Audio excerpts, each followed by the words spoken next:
So all of these tools that I teach in the 8-week course and what I'm going to tell you about later on are all tools that I use myself. So anything I'm sharing with you tonight or any other time, I don't teach anything that I don't use myself. So hopefully tonight will give you a bit of a sort of like starting point to be able to rock you away through life. Okay, so let's have a look what we're going to cover first of all. So the first thing we're going to do, so for any changes to be made in our lives, first of all, we need to know where we're at. We need to know what our life looks like, what we are satisfied with, what we're not satisfied with, to give us a starting point of the things that we want to change. And quite often, when people come and have a one-to-one session, sometimes they'll come with one thing and think, oh, this is what's really bothering me. But then when you start picking the life satisfaction levels, it's surprising what things might come out of it. And the things that are actually affecting them the most might be things that they didn't realise. So we're going to talk about that tonight. And there is going to be an activity that I'm going to email you, but I wanted to tell you about it tonight first before I emailed you the worksheet for that for you to do it yourself. Then we are going to talk about the cycle of change and how we make changes and stages that we go through when we try and make changes to our lives. Then we're going to talk about the motivation to make those changes, limiting beliefs, being able to value our self-worth. And then another thing that was mentioned in the Facebook group was working with thoughts.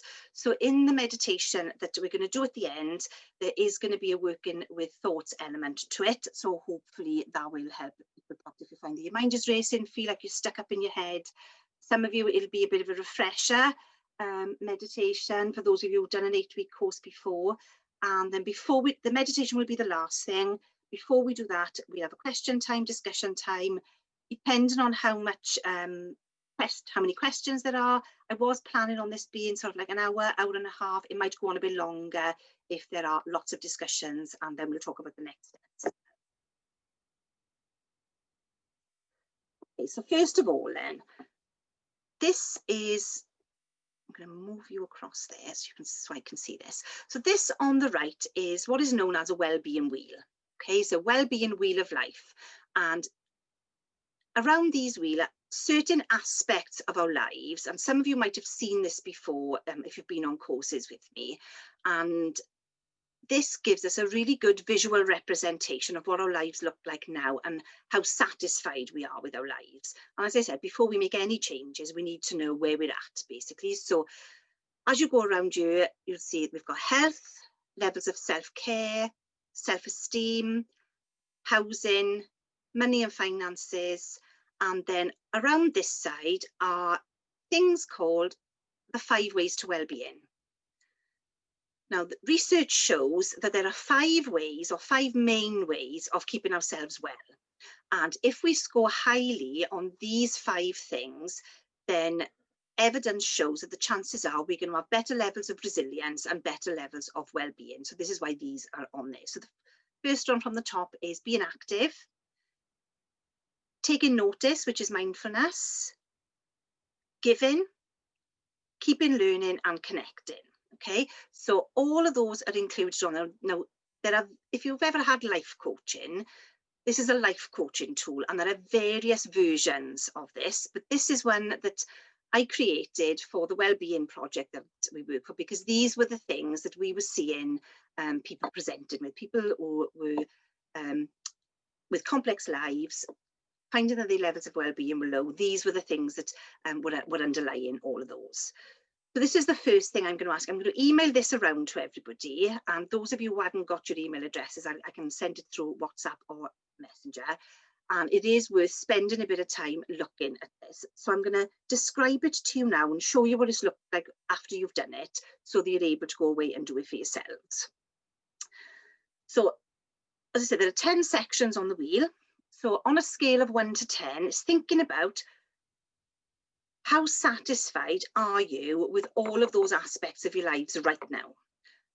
1 is the worst it's ever been, and 10 is the best it's ever been. Now, there is no right or wrong to this, so I'd really encourage you to be honest with yourself, because only you are going to see this. This isn't for anybody else's eyes, and there's no point in doing this if you're not going to give yourself an honest view of what's going on for you. be honest as you do it. As you go around it, for each section, put a dot on the number where you think you are. As I said, there's no right or wrong. It doesn't matter if everything's a 1, because that just gives you a clear representation of where you are right now. And then it shows then that there are areas, then it really helps you to unpick what things are impacting your levels of well-being and what things you would benefit from working on first. Because sometimes there's lots of things going on in our lives, and then we know that perhaps, there's lots of things to do with self-care that we're not doing, but it can be overwhelming to find a starting point. Well, what do I do first? So this can help you to sort of unpick what to focus on first. But place a dot by the side of the number, and then when you've completed all of the areas, then you can join the dot. Now I've done one for you to see what I mean. So this was my well-being wheel. Now think of your well-being wheel, but think of life as being a journey, okay? And you've heard of the term resilience, which is now being called bounce back ability. It's now actually a word in the dictionary. Think of this wheel as being the wheels on your car that you drive, your well-being car that you are driving along your journey of life. If your wheels are out of balance, it's going to be a bumpy ride. And if you come, we all have bumps in the road, don't we? We all have ups and downs. Life isn't a straight road, is it? It's a windy, bumpy road, and we will come to bumps in the road. If you come to a bump in the road, and that's the shape of your well-being wheel, you are going to find it hard to get over that bump in the road. It's either going to take you a really long time to get over it, or you might hit that bump in the road and you're going to get stuck. Okay, so your wheels of resilience, or your wheels on your bounce back ability car, if it looks like what mine did when I did that, are out of balance, then it's sort of little wonder why you find it hard to pick yourself back up from things. So it's not about having the highest scores on these, it's more about having it in balance. So if all of your scores are a 4 and you've got a smallish but quite balanced wheel, when you hit those bumps in the road, might take a little while to get over it, but you will be able to get over it better than you would if it was out of balance. So it's not about having the biggest wheel, it's more about having it in balance, okay? So this is really, really worth doing as a starting point, and then it will send you a sheet with this so that you can ask yourself some questions. So you might score something, so it's looking at then, okay, so what am I going to focus on first? What does this actually mean to me? And it's not about always pointing out things that we're not scoring well on. It's also about, there might be a lot of things on there that you didn't realise that actually were going quite well for you. So it's also about taking pleasure from the things that are going well. And so my well-being wheel there, I always go quite low on connecting, because in such a busy life, I always find that I'm not the greatest person of keeping in touch with my friends and my family. I have to really sort of like factor it into my life. So I always go low on connecting. And I think probably at the moment, lots of people will from the COVID. And it's interesting because lots of people who present to us with anxiety and depression also score low on connecting. And it is one of the 5 ways of well-being. So it's little wonder then, it sort of emphasises why that's so important. So mine was a 2 there. Now, even though I score low on that, now for some people, that might not actually be important to them. They might be happy with it being a 2. So they might not want to change anything. So it isn't about always picking out the lowest scoring thing.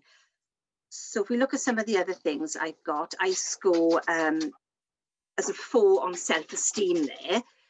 So even though my connecting is lower, for me, what might be more important is the self-esteem. I might want to start with pulling up my self-esteem rather than focusing on connecting. So this is individual to you.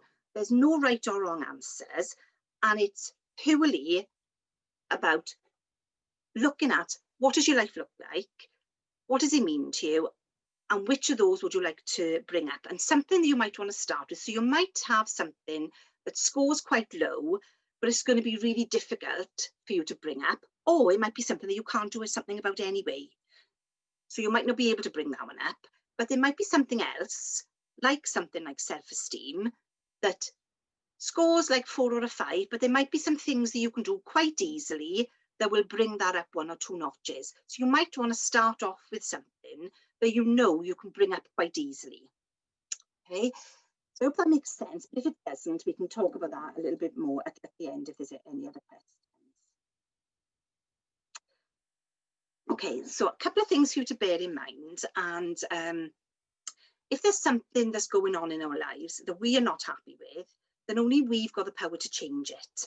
And you know, it is difficult, and like lots of us get caught up in sort of negative thinking and really sort of going over and over the things that perhaps that we're not happy with. There might be some things that situations that we're in that we can't change, but what we might be able to do is that we might be able to change the way that we approach it, or there may be some elements of that situation that we might change.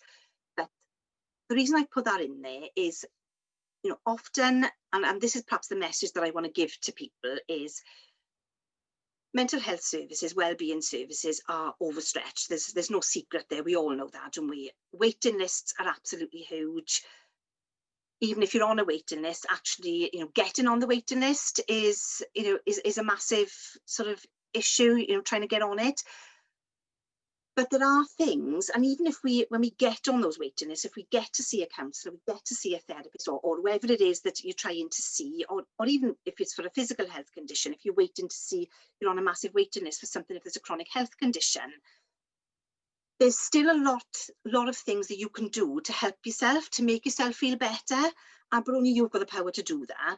And often we talk about things, don't we? And I do it myself, and you know, I do this with my weight. I've been struggling with my weight for quite a long time, and so I'm actually using this for myself tonight as well as for you guys. And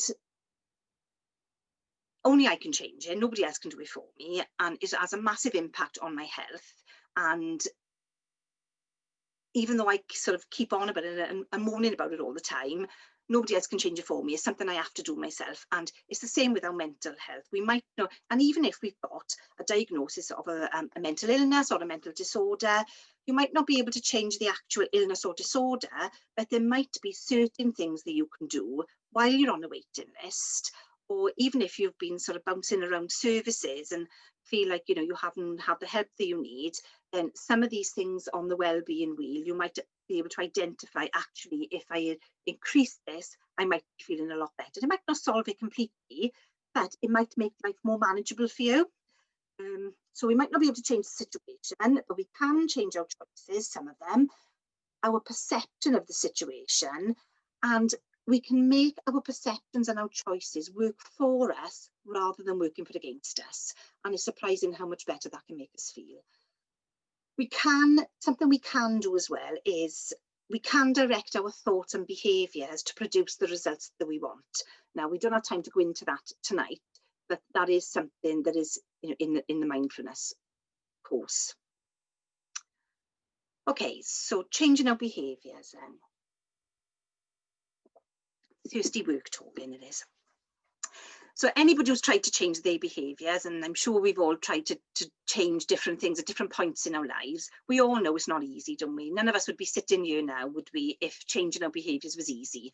And it doesn't just mean changing our behaviours, even things like, so if you have been on a mindfulness course or any other course, actually taking those things away and putting them into place does mean that we've got to change our behaviours or change our routines. And it's not easy, because, you know, we do get stuck in our ways as well, don't we? And we get stuck in sort of like habits that we do, and it can be quite hard to sort of like get out of those and start doing something different. And what you might have found is, especially if whether it's you start like being more active, or you start trying to do meditation, or whatever it is you try to do, or even if you're trying to give up something as well, if you're trying to sort of like give up smoking or eat more healthy, you probably find that you get started, and getting started isn't sort of like the hard part, and you might do quite well for a little while, and then what usually happens then is you end up going back to your usual behaviours. Life gets in the way, sometimes throws us off track, or that we don't sort of get the help that we need to be able to keep it going, and that's normal, and we all do it. I hold my hand up to doing that myself. And I'm sure probably we can all recognise ourselves in that. So something that is helpful is to think about the cycle of change. So I talked quite a lot about when I blacked out when I was driving, and the reason I hit rock bottom was because I was trying to change somebody else's behaviour. And the only person's behaviour that we can change is our own. And I couldn't understand why I'd spent a long time trying to get this person the help that I thought that they needed. And it actually brought me to my knees, not that person trying to sort of force them through the cycle of change. And it was when I discovered this, it was like light bulb moment. I could see, okay, I can see now why this person wasn't ready to change, because they weren't at the right stage. So we start off, I'm going to relate this to myself with sort of losing weight. So we start off at the top there, pre-contemplation. Pre-contemplation is when you're not thinking about change at all. You're not even aware that there's anything in your life that needs changing. So it might be people are saying things to you, oh, you need to give up smoking, or you need to lose weight, or you need to do something about that. And I can remember in the months before I blacked out when I was driving, loads of people saying to me, oh, you need to slow down, you need to start taking care of yourself, something's going to happen. And I was like, no, I'm okay. And that's what we tend to be saying. People are saying things and like, no, I'm okay, I'm fine. Then we go to contemplation. If you're at the contemplation stage, you might be starting to recognize, okay, they might have got a point. Maybe there is something, I do need to do. Maybe I could do with losing a bit of weight, or maybe I do need to slow down a little bit. We're thinking about it, but we haven't decided that we actually need to change. We're starting to think, okay, maybe they've got a point. So preparation is when you start to think, okay, right, yeah, they have got a point. I need to do something. So I was at that point after I blacked out when I was driving, and often something significant happens to us to move us to the preparations stage, something significant. Sometimes it's like things like being diagnosed with a health condition. For me, it was blacking out when I was driving. And I think in terms of sort of mental health, it is often when we've hit rock bottom is when people think, okay, yeah, I do need to do something. So at that stage, at the preparation stage, you might have decided, yeah, okay, I know I need to do something, but I don't know what to do. So you might start doing things like researching, going on to Dr. Google, as we all do, don't we? As soon as we want to know anything, Dr. Google comes out. Or it might be going to the GP, might be talking to our family, talking to friends, just trying to find out, okay, so what's the best way for me to be able to do this? How am I going to do it? And then once we get motivated, then we come to the action stage. And at that stage, we're usually quite motivated, motivation's high, and thinking, right, okay, I know what I'm going to do, I'm going to go and I'm going to do it. So at this point, the action is going to be different for all of us. So it might be the action is, right, I'm going to go to class, I'm going to go to the gym, I'm going to sort of start eating healthy, or I'm going to start giving up smoking, or whatever it is that we're doing. So at this point, motivation levels are high and we start making those changes. Now, in my experience, and like you might find this different, I think the hardest bit is going from action to maintenance and keeping things going. So many people get to this point and take action. And even if we just think of like New Year, so many people will start taking action, but the amount of people that will actually still be keeping it going past the end of January are going to be very few and far between, and then the ones that actually still keeping that going is going to be even lower. So this stage, maintenance, maintaining the changes that we've made, is a key stage, and it's often where people fall down. And I see this in people that come to an 8-week mind course with me, is that they get to this point, get to the action stage, come to the 8-week course, and they might start putting it into place a little while after, but then they drop off because it is hard to keep things going, and especially when we're trying to keep it going on our own. Drop off and are not able to keep it going. And you see this, this is the whole reason why for anybody who's ever been to like slimming classes, why there are slimming classes going, and they set you up with this sort of like perspective that you can't do it on your own, that you do need people to be continuing to go to classes to keep it going. And the support that we need it might be different for all of us. Now, it might be that you're able to, some people might be able to keep themselves going. Other people need the support from perhaps a group or from members of our family, and sometimes things get in the way that we can't help as well. Like life gets in the way sometimes, that hits us off course. So what might happen then is when we get to maintenance, either we're able to keep those changes going and we reach lasting change, and we've made a change that we keep going and it's embedded, it's part of our daily routine, and we keep it going for life. And we sustain those changes that are made over time. Now, the amount of people that probably go from maintenance straight to lasting change are few and far between. Typically, what we all do is we go from maintenance and then something happens. Either we don't have the right support to keep it going, or something gets in the way, and we either lapse or relapse. So a lapse is, so if for example, like me, you're trying to eat more healthy, a lapse would be having a day where, do you know what, today I'm having our cake and I'm having our donut or whatever it is you want, but then might have it for that one day, and then the following day then I get back to eating healthy. So that's a lapse, where it's just a small lapse in what we're trying to do. So it might be, okay, you stop going to the gym, or you stop keeping yourself well, but you realize it and then you get yourself back on track. And then what will happen is, when you get yourself back on track, we never go back to pre-contemplation, because once we started making those changes, we know it's something that we want to be working on. But you might go back to contemplation and thinking, oh yeah, do you know what, I'm not going to bother about that, and then something will happen, we'll start thinking about it again. Or you might go to relapse, where you might go completely away from it for a significant length of time. And some people might come back around the cycle of change, or some people might relapse and never ever come back to it. So this is identifying where you are on whatever it is you want to change, whether it's taking better care of yourself, or whether it's making any sort of changes in your behaviours or your daily routines. Identifying where you are on the cycle of change can really help the motivation.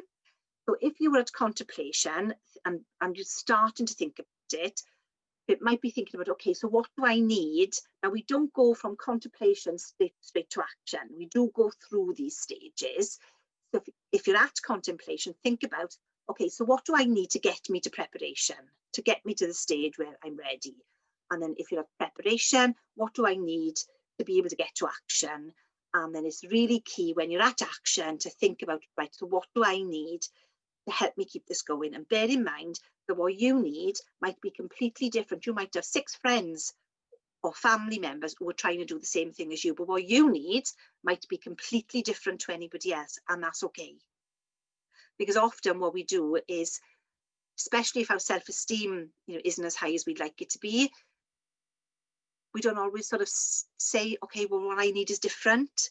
But remember that we are all different, and whatever it is that you need, and that's okay.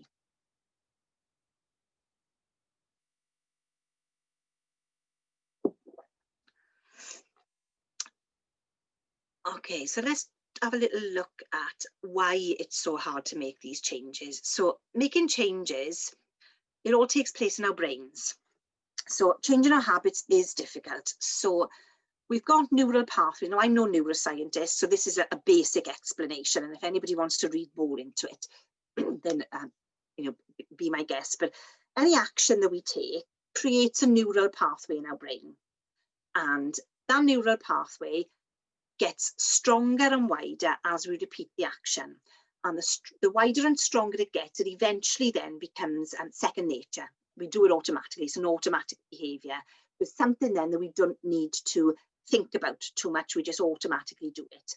So as we keep doing it and keep doing it, it's then that neural pathway will then become a trunk, and we'll have lots of offshoots of neural pathways off that, and it becomes our natural way of reacting. So if I was an emotional eater, and I still am an emotional eater for many, many years. And when I was stressed, I would immediately go for sugar. And that became a really, really strong neural pathway for me, so that it would get to a point where I'd feel stress and I would just automatically reach for sugar without even thinking about it. It becomes our natural way. It almost becomes our default mechanism.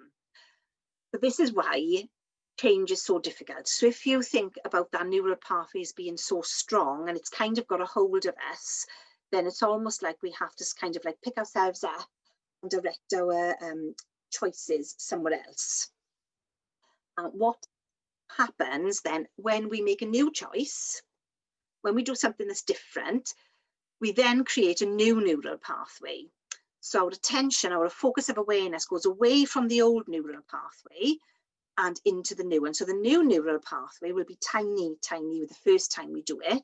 Then the more we do it, the new one will grow, and the old one will eventually get smaller and wither away and die. So this is just a bit of an explanation around this. So establishing new neural connections between brain cells is like building a bridge to cross a ravine. The first time you cross the ravine, it requires a lot of effort, and the first trip is the hardest. And it's like that when we change our behaviors.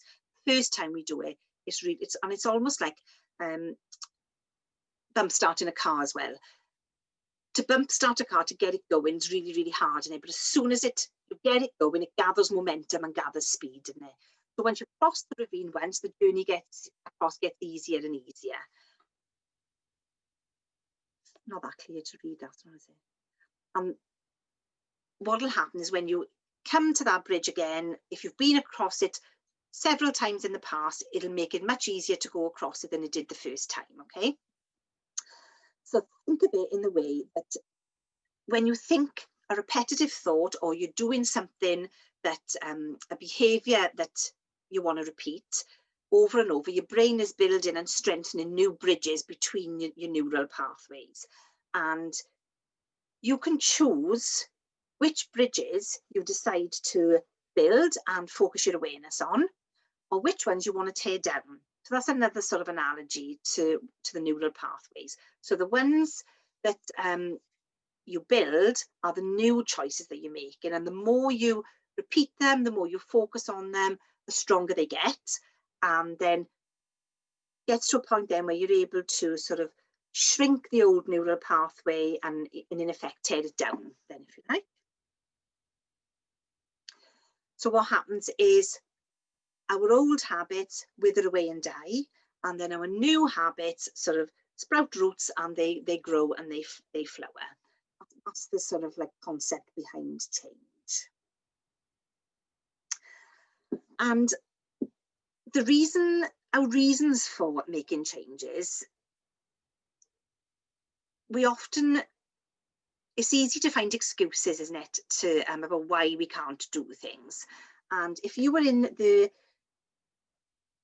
person who was on the sort of the yellow bit going up those steps, and if you are someone who will find a way rather than be somebody that will find excuses, these are the people that will succeed in making changes. Whereas the people that find, and I hold my hand up, I do this myself, and sometimes we do it automatically, don't you? Oh, I can't do it today because I'm too tired, or I haven't got the energy, or I've got nobody to go with. It's so easy in it to find those excuses, and then we're going to be like this guy here. We're going to fall off the wayside, and we're not going to be able to keep those things going. So our mindset is massively, massively important when we are making changes. And there are two sort of affirmations that I always tell people. Nothing changes if nothing changes. So many of us want something to be different. We say, oh, you know, I wish I could be better at this, or I wish this would I wish, you know, I wasn't sort of like so thinking so negatively, or I wish I wasn't stuck doing this behavior or that behavior. If we are not prepared to make some changes, nothing's going to change. Things will always be the same unless we take those first steps to make those changes. And there's another one. If you do what you've always done, you're going to get where you've always got. So if you carry on repeating the same behaviors that you do day in, day out, then you're never going to get anything different. You're always going to get the things that you've got up until now. So whether it is wanting to have higher self-esteem, or whether it's to take better care of ourselves, have more energy, or whatever it is, we have to be prepared to make some changes. And there are 3 keys to making changes. And the keys to making changes, and I'm not sure if I repeat this a bit later on, is all of that is all very well identifying what point you're at, but there's also 3 other things, we have to be ready to make changes. It has to be the right time for us. We also have to be willing to do it, because sometimes we do have to go out of our comfort zones. We do have to do things that perhaps, we've been putting off or are a bit difficult for us. So we have to be willing to do it. And we also have to be able. So on the well-being wheel, sometimes there are things going on in our lives that we can't change, we can't do anything about. So we're not always able to make some changes, or there might be a physical health condition, or there might be various reasons why there's something that we can't do. So you have to be ready, we have to be willing, and we have to be able. So even though we talk about making these changes, when we think of all of that goes on behind it, it's not as easy as we first think, is it? It's quite a complex process that comes to the point where we actually start making changes. Okay, so that brings me on to motivation. Now, there are two reasons why we become motivated to make changes. And our reasons for making changes is either that there's something in our lives that is painful for us, that we want to move away from. So whether it is we're suffering with our mental health, or we're suffering with physical health, or often what happens, it is when people either hit rock bottom or get diagnosed with either a mental health illness or get diagnosed with a physical health illness. That's often the time when people are most motivated to change, because they don't want to experience that anymore. They're worried about the health condition. I had a blood clot going back a good number of years ago now, and I remember the specialist saying to me, he said, the biggest reason why you've had a blood clot is because you are overweight. And when I came away from then, he said, if you don't lose the weight, he said that there's a very high chance that you will have another one. And I was very lucky the first time I had it. But he said, you might not be so lucky next time. And at the time after he told me that, I came away from there then, and I was highly motivated. But sometimes, as time goes on, that pain or a perception of that pain diminishes. So it became less and less important for me to be able to do it. So we either do it because we want to move away from the pain, or that we are fed up of feeling the way that we're feeling, or we want to move towards pleasure. So there might be something that we want to achieve. So with me, with losing weight, my motivation behind that is because I'm in a lot of pain in my feet and I want to be out of pain. So for me, it's a bit of both for me. I want to move away from the pain, but the pleasure for me is the thought of how much more I'm going to be able to do. I've got 3 small grandchildren now, and I want to be able to run around after them. I can't as things are now. The pleasure for me would be being able to do some of the things that I've loved doing in the past I'm not able to do anymore. So it's thinking about, what is it for you? What is the thing, using the wellbeing wheel to identify, okay, what is it that I want to change? Where am I on the cycle of change? And then, what is my motivator? What is behind me being motivated? Am I trying to move away from some form of pain or something that's difficult or challenging for me? Or am I moving towards pleasure? Or is it a combination of both? And then holding that in your mind. And I'm a big fan of journaling, and I find journaling really, really helpful for making changes. Making a note of what that is for you, and then going back to it constantly, especially when you feel like you're a bit demotivated, going back to it and rereading the very reasons why you're making those changes in the first place can be massively empowering. So that is something, if you are considering making changes, I would really, I was going to bring my journal to show you, but I haven't got it with me now. And I've got 5 sections in my journal, because there are sort of 5 different areas that I'm been working on for the last year. And something that I find is I keep sort of a daily sort of log of the things that I'm trying to change, and sometimes we can get caught up in beating ourselves up if we're trying to make a change and then something happens and we lapse or relapse.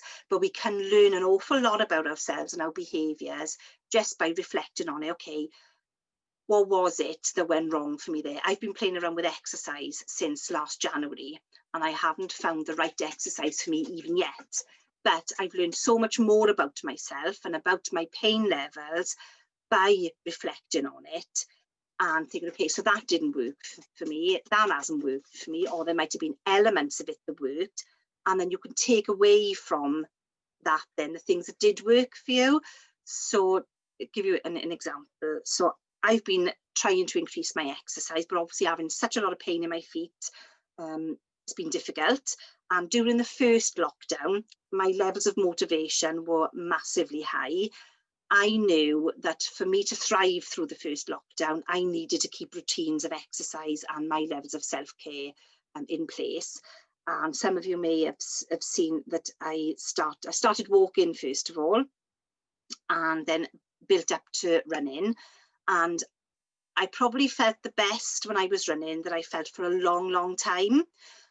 But then I got to a certain point and then the pain in my feet got a lot worse. So then I went and had some one-to-one Pilates then.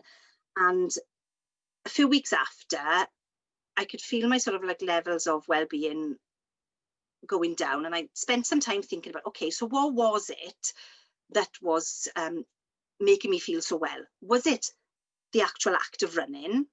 Was it just the time out on my own, being on my own with my own thoughts and that bit of time for myself? Or was it just being out in the fresh air? And I was able to unpick, okay, so it wasn't actually the act of running. It was more about being on my own and the fresh air that I was getting. I thought, well, I don't have to run to be able to do those things. So it can really help you to sort of like understand what's working for you and what's not. So journaling, highly, highly recommend it. But you know, what works for me, it doesn't necessarily work for other people as well. So it is about finding what works for you as well.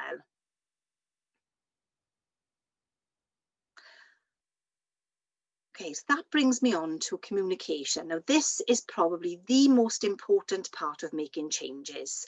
And I think Vic asked about how do we get ourselves motivated? And the way we communicate with ourselves is probably a key to getting ourselves motivated. So there's the things that we say to ourselves are often a lot harsher to the things that we say to other people. So if we've got a friend or a family member that's trying to make the same changes as us, the things that we say to our friends and families are a lot simpler than the things that we say to ourselves. And so our levels of mastering our internal communication will determine our external world and also the state of our internal world. So we communicate externally, don't we, with other people and, you know, our social connections. And often what we don't do, and see this happening with, so lots of, and especially now, there's so much out there encouraging people to do things like go to the gym, be more active, to increase our levels of well-being, even things like, you know, doing mindfulness. And there's so much advice and guidance out there. But if we are trying to improve our mental well-being and we're only doing all of that external stuff and not paying attention to the way we communicate into ourselves internally, then that external stuff might only work for a short time. There's only so much time. And, you know, we do have massive benefits, don't we, to being out in the fresh air, being physically active, spending time with our families and friends, but we can't do that 24 hours a day. And there comes a point where, and it's always when we go to bed or we slow down, that we are on our own with ourselves.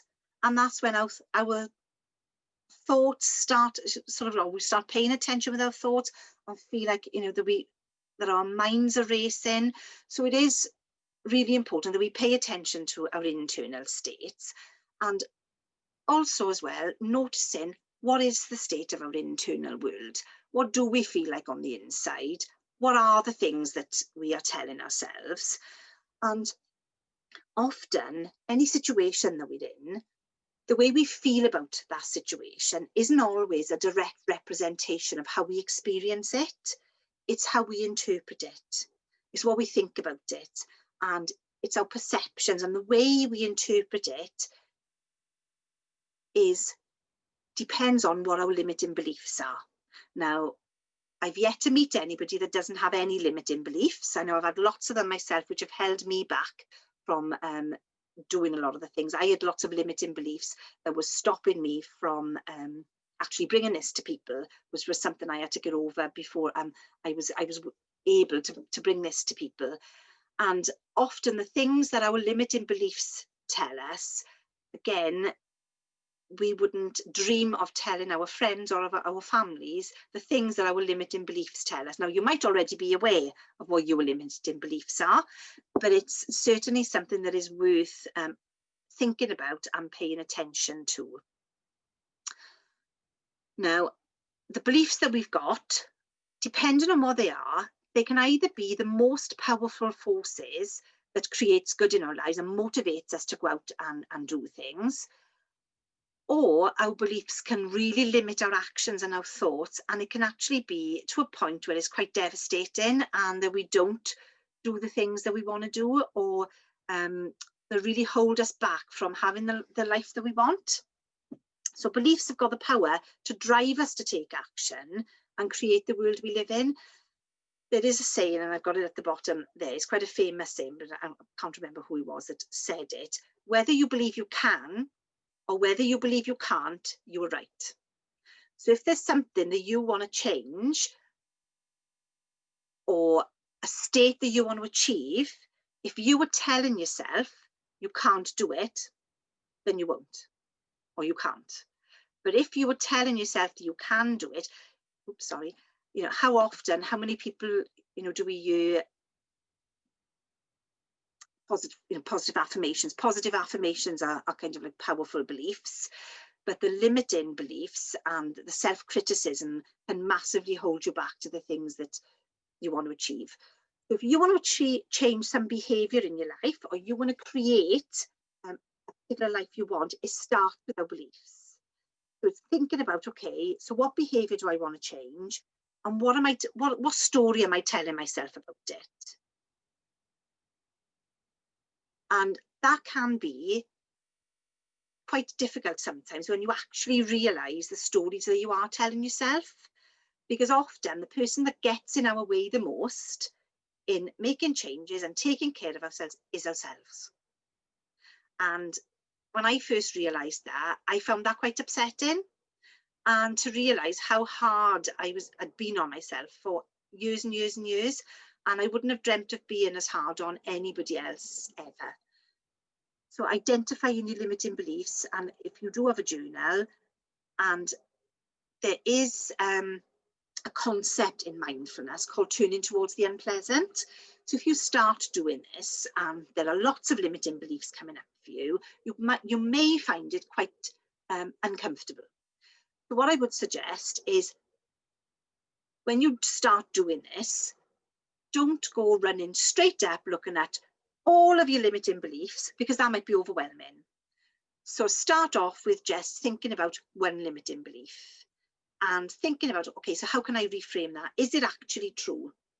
And 9 times out of 10, our limiting beliefs are beliefs that have been with us right throughout our lives, and often it's things that other people have said to us that we hold on to the self-criticism, don't we?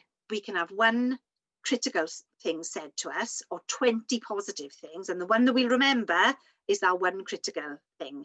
And often it's things that have been said to us as we were growing up, and they, you know, whether it's by friends, family members, teachers. So paying attention to what our limiting beliefs are, doing them perhaps one at a time, and when you do identify them, how can you reframe that limiting belief? So for me, my limiting belief that was stopping me, so when COVID hit, and when this guy had said to me, you need to be bringing this out to the general public, it was like, oh my God, I can't be going on and doing live sessions, and people are not going to want to listen to what I've got to say. And when COVID hit, I remember my daughter works in the NHS, and she came home from work and she was really, really upset. And I remember being worried about catching COVID in work. And I thought, oh my God, here I am sitting here just worrying about a bit of criticism that somebody might say that I'm not very good or whatever it is, when there are so many people that are actually putting their lives at risk. And if all it takes for me to help people is to have a bit of discomfort and go on and do a recording, then do you know what, in the bigger scheme of things, you know, what am I worrying about? And it was that empowered me to be able to do this. So think about, how can you reframe your limiting beliefs to help you do the things or get the things that you want?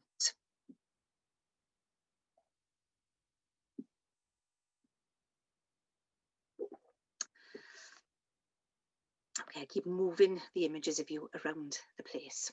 So another thing that's helpful to think about, so if you want to achieve something, it's really powerful to model the beliefs of someone who has achieved what you want. So if you are, and like lots of people do this when they go to slimming classes, don't they? So they go to slimming classes because the slimming teacher has lost weight herself and has all of this information to share. Often people, if perhaps they want to do run a marathon, for example, not that would be me, they will get mentoring or coaching from somebody who's already done it. So they will coach them then in the things that they believe, the things that they say to themselves, the things that they empower themselves. I kind of do that in the work that I do. I share with people the things that I say to myself that empowers me. If you want to achieve something, find somebody that has done it before, and this could be somebody that's just out in the sort of public eye, and you might be able to follow them on Instagram or whatever, and you'll see the kind of things that they are telling themselves. Or it might be somebody that you know, is in your real life, and you can actually have a conversation with them. You know, how do you empower yourself? You know, what is it that keeps you going? So there's a couple of things I want to share with you here. So in recovery from whether it's a physical health condition or a mental health condition, drugs aren't always necessary to recover from mental health or physical health, but the belief that you can do it is. You can take all the drugs in the world. If you don't believe that you've got the capability, the tools, the knowledge, capability or the capacity to be able to make these changes or to put the things in place, you will never do it, no matter whether you were taking massive doses of medication or not. So drugs aren't always necessary, and I'm not just sort of promoting coming off medication. I was able to come off medication, but I would always recommend at the guidance of your GP. But there might be a lot of things that you can put into place that can help you manage it better.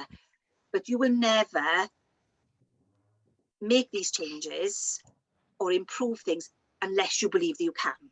So that's probably the biggest key thing. So success for anything, whether it is succeeding in managing your mental health better, succeeding in losing weight, succeeding in running a marathon, it never happens by accident. And often, you know, we might look at other people and think, oh God, they've got it all figured out. You know, they manage all of this well. It doesn't just happen. It takes time, it takes motivation, it takes energy, but above all, it takes consistency in keeping on and applying these things to your lives week by week, month by month, year by year, if you want to make long-term sustainable changes. Okay, and we might look at other people and think, oh God, it's easy for them. But in actual fact, they will have set themselves goals. They will have motivated themselves in some way. They will be able to keep that going in some way. And there isn't a magic wand in improving our mental health, physical health. It does take effort, it does take time, but you can do it. You can. We all have the capacity within us to be able to make these changes and to be able to improve these things. It's about tapping into it. It's having the tools to be able to unleash that magic that's within us if we want to. And often We might be saying things like, oh, do you know, I'm fed up of not having the energy. I'm fed up of not being able to do this. But if we want it enough, we will go out and we will take those actions to make those changes. So the key thing is, if we don't want it enough, what do we need to do? And looking at all of these things we've covered tonight, what do we need to do to get us to the state where we do want it enough? That is going to empower us to go and make those changes. And there's another sort of thing. There are lots of things that we can do. And there's lots of things in the mindfulness course, as well as other courses that I teach. We can learn to switch on our minds and our bodies to serve us rather than be working against us.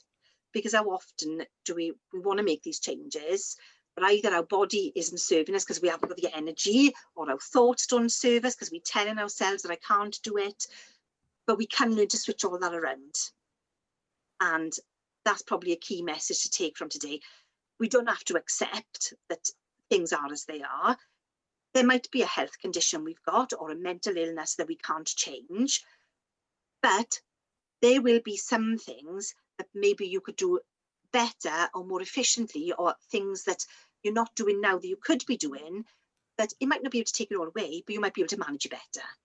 And even if you're managing it better, how much better is your life going to be just by managing it in different, or approaching it in different ways? So that's something to think about. Okay, there are 7 characteristics of people that achieve success. But first of all, they have a passion for something, and that passion is they really, really want something. And that wanting something, whether it is something that they want to change in themselves, or whether it's something they want to go out and do, something they want to change in their lives, they really want it, and that gives them the fuel to change it. That motivates them to change it.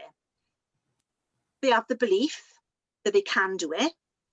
You can have passion, but unless you believe you can do it, doesn't matter how much passion you got, you won't take those steps to do it. Then you need to have a strategy or a plan. And that strategy is about finding what are the keys that unlock that for you. We're all different. What works for me doesn't necessarily work for everybody else. And it is about, and this is what my sort of passion is, or my mission is to teach people the tools or the skills, give you the knowledge and the understanding so that you are able to apply it to your own life, really understand what works for you, and be your own practitioner, whether that's a physical health practitioner or a mental health practitioner, so that you can do it for yourselves and then support you along the way to be able to do it. And that might take time, but journaling is a really effective way of unpicking what it is that works for you.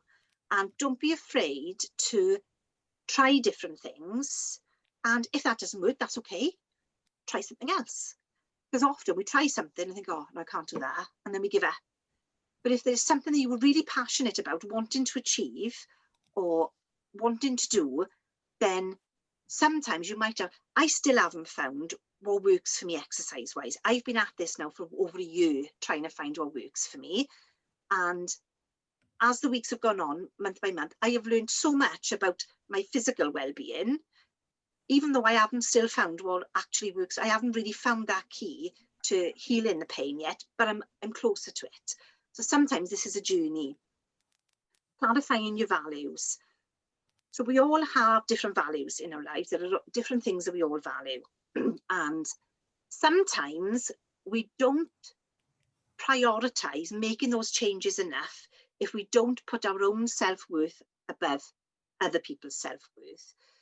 So there is an exercise that you could do, we don't have time to do it tonight, where you can list all of your values. And so I've been trying to improve my health over the last year, and my health wasn't my top value. My top value was doing things for other people.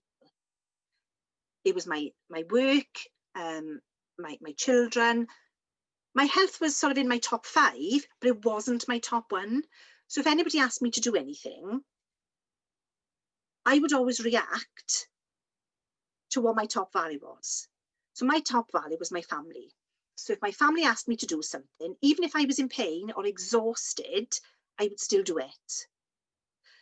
So I have spent some time realigning those values and putting my health as the top one. So now we make decisions depending on the hierarchy of our values. So now if my family asks me to do something, and it might be that I don't want to say no to them, I consider my health first. I consider my energy levels and think, okay, how am I actually feeling? Do I feel that I can say yes to this? And I also do this now in my working life as well. Do I feel that I can say yes to this? And I actually ask my body the question, how am I actually feeling about this? And our bodies will send us messages. And just by sort of tuning in to what our gut feelings are, what we're feeling in our heart and what we're feeling in our head, whereas we might just react and have just done those things in the past, if you value your own self-worth and your own health and your own mental well-being, you're far more likely to do this for yourself. And something I will say, I wasn't always able to put my own self-worth first. When I first started developing self-compassion, I couldn't do it for myself. I had 3 children. I had to find my value behind that. I valued doing it only because if I didn't keep myself well, and I went downhill, there was no one else to look after my children. So for many years, that was my driving force. That was my value behind me taking care of myself. Now, the last year, I can now do it for myself because I've put my own health as the top value. So that's something to think about. Think about, what is your top 5 values? What are the things that mean the most to you? And have a look, are they in the order that is going to make you prioritise your health and well-being? And if they aren't, then maybe that's something to think about how you put them in the order that is going to help you to create the life that you want. The next one then is energy. Creating the physical energy so that we're able to take action is massively important, because even though we might have the passion, we might believe that we can do it, we might have a plan, we might have the strategy, we might have the values, but if we're actually feeling drained and the thing that we wanted to change means that we've got to go out and do something, that energy might hold us back. So there is in NLP something called creating your physical state. So if there's something that you've got to deal with or something that you've got to address, think about what state do you need to be in physically to be able to do it, and what do you need to be able to give you the physical energy so that you're able to take action. So it might be that, okay, you might need to go to bed earlier the night before, or it might need to be that you need some rest, or it might be that you need some support from someone. So what is going to help you to create that physical energy? Because if we don't have that physical energy, we'll go back to those steps with the grey bit where we'll start making excuses, and then we'll start slipping down that slippery slope then of going into relapse or lapse. And then the next one is the power of people, the power of connecting with people. This is where the maintenance comes in.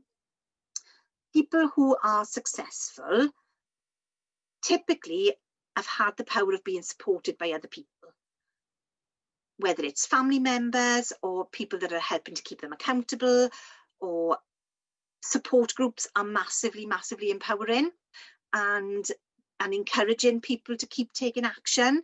And even just having somebody that's holding you accountable, that is going to say to you, oh, you haven't done that today. It's surprising how powerful that can be. And if you were trying to improve, like I think quite a number, I think if not all of you are in my Calm in the Chaos community group. Just being in a group like that where you can get support off other people, support off me, is hugely, hugely empowering. And it's often why people are not able to keep things going if you haven't got a support network around you. And then the last one is mastering communication.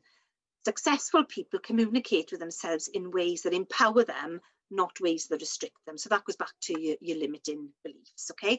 So they are the 7 characteristics of people who achieve success. So it's worth thinking about, okay, do I have all of those in place? Or what does that mean for me? Because the chances are, if you don't have all of those in place, you will struggle to make those changes, or struggle to have the motivation to make those changes.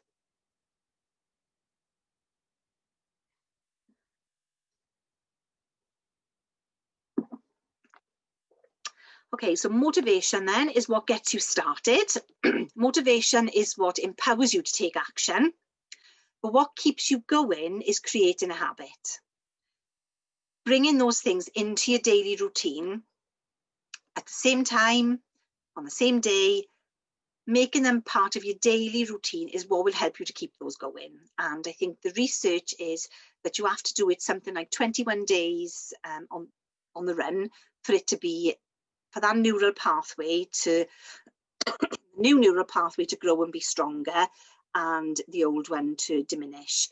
And the minute you go default back to the old behaviours, you create a new neural pathway for that old behaviour. It's almost like you're back at square one.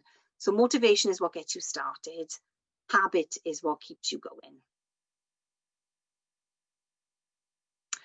So think about, talked about values, and I think it was Lucy mentioned in the Facebook group, how do we get to the point where we value ourselves enough or have enough self-worth that we're able to prioritise ourselves. So it is by looking at your hierarchy of values, and really, and I mean, that's a whole other workshop on its own, the values is, but just think about, you know, what are the 5 top values for you? And if you are not in there, or your self-worth isn't in there, then that's something to look at. Okay, so that's kind of all of the information that I've got for you this evening. So it's at the point now where that's all sort of like the information, the tools to help you get motivated.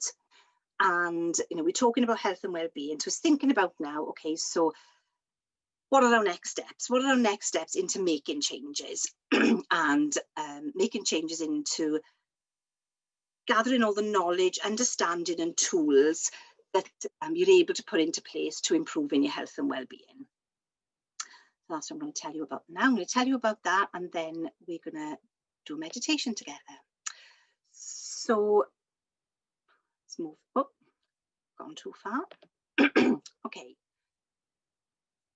So over the last couple of months, as I said, I've been thinking about how do I bring all of this to the general public.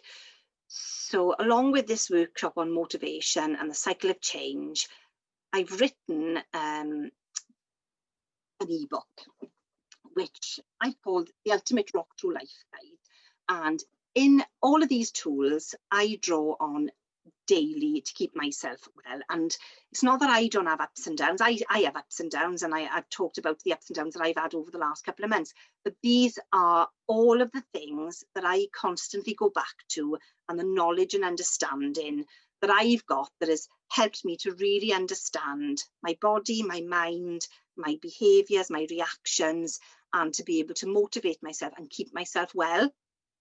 So I've written a 40-page ebook that would give you all of the knowledge and understanding that you need for the body and the mind, and how stress and anxiety impacts the body and the mind, and how that can then lead to chronic health conditions, things like fibromyalgia, chronic fatigue, ME, those kinds of things. And a key thing is understanding how our bodies and minds work together, and how they are impacted by stress. So there is a saying that what goes on in our mind is reflected in our bodies, and the amount of GP appointments that people present for physical health conditions that are actually stress related, I can't remember offhand what the research is.